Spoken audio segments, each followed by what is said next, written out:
Hello everyone, I'm Kathleen if you're new here, and in this video I'm going to be showing you how to do a top knot with not only some hair sticks but also with some Upins and a Flexi Clip as well.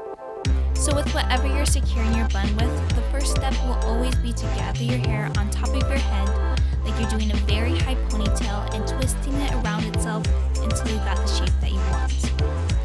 A tip I have with creating a nicely shaped bun is to have the first part of your hair twisted and the other half not twisted. The reason why I do this is the first half being twisted makes it easier to wrap around the bun, but having the other half untwisted makes the bun have more volume.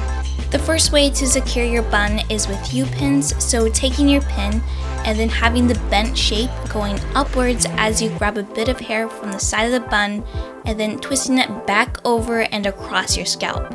Then doing the same thing with the other pin, having the bent up shape going upwards as you grab a bit of hair from the side of the bun and then twisting it back over and then across your scalp.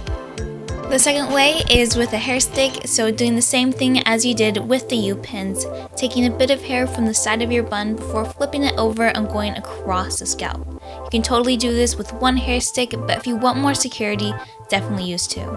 The final way how to secure your bun is with a Flexi Clip, so you could always take your Flexi Clip and secure it across your bun.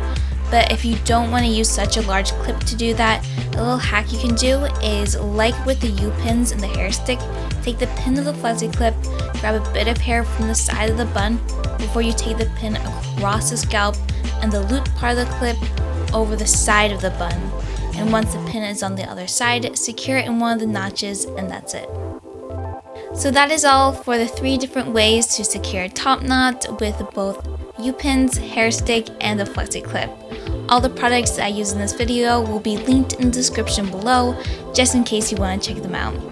Thanks so much for watching, and bye.